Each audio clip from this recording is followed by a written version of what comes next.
Good morning. So today I'm going to talk about Enoch.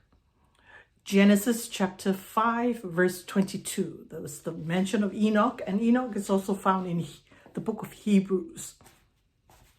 And we meet Enoch in Genesis 5. It gives a litany of the genealogy of Adam right down to Enoch and beyond.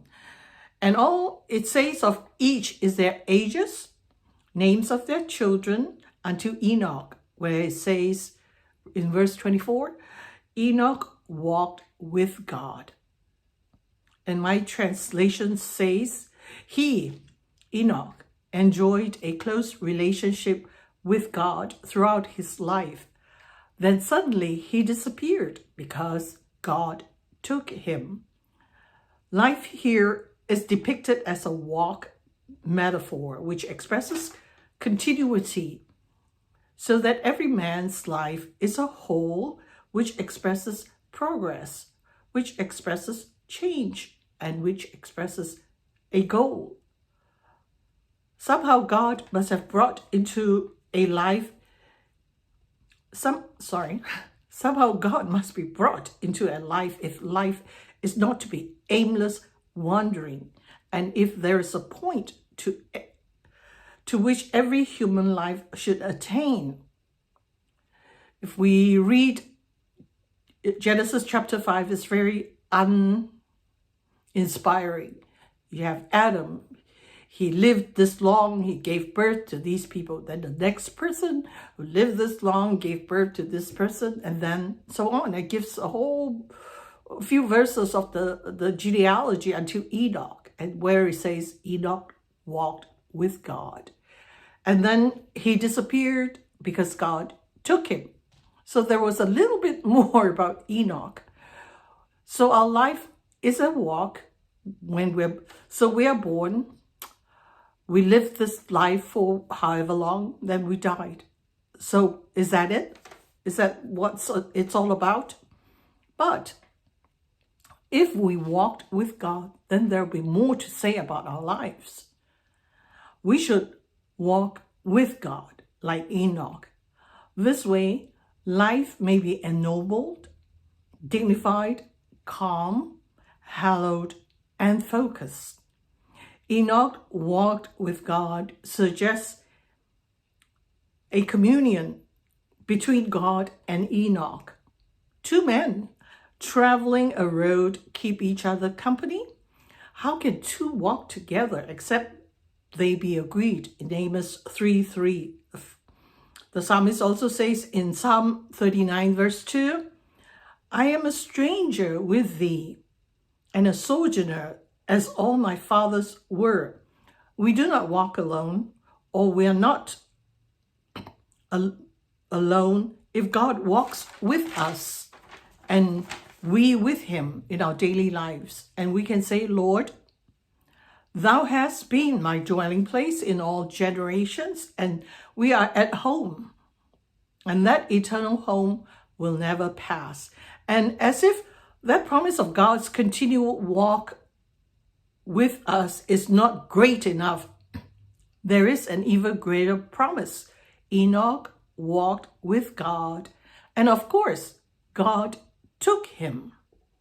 There is no end for a life of communion with God.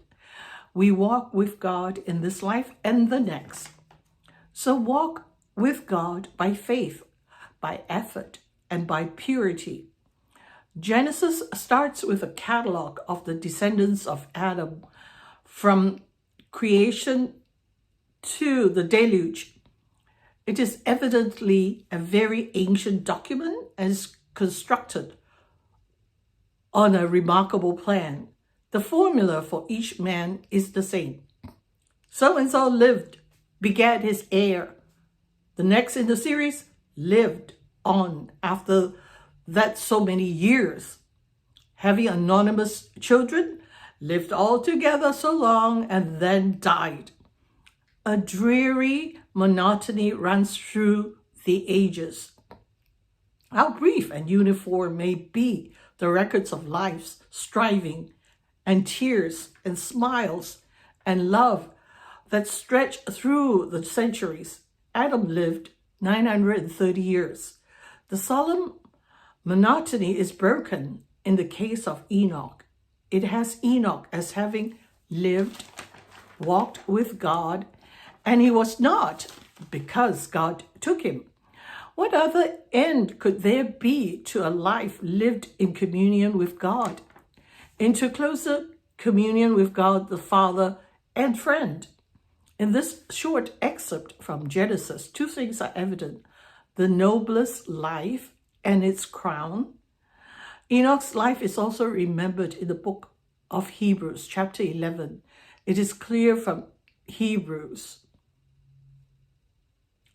what Enoch's walk with God was like. He that cometh to God and walks with God must first of all believe that he is, and that he rewards them that diligently seek him. So Enoch's walk with God was not just daily. You wake up, you do the daily things and go to sleep. His walk with God there was an effort to seek God, to diligently seek God and seek his will.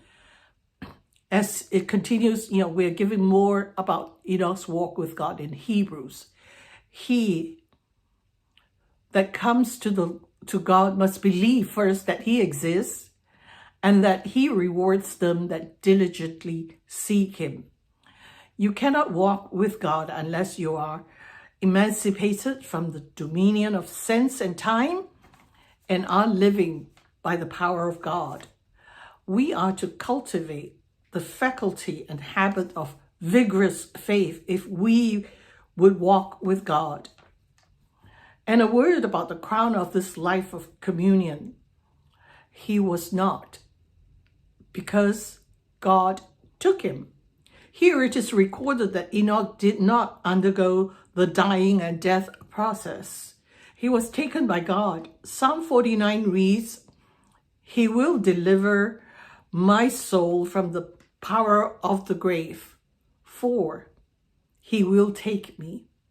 Though the externals of Enoch's end and of mine may differ, their substance will be the same. And I too shall cease to be seen of man, because God takes me. So whether we die the natural process of death or God takes us, we will end up with God himself. Because Paul, in one of his apostles, said, to be absent of the body is to be present with the Lord. And let this comfort and inspire us to walk with God daily, so that more will be said about our lives rather than having lived and appeared for a little moment on this earth, and that's the end. I have a black eye because I fell. So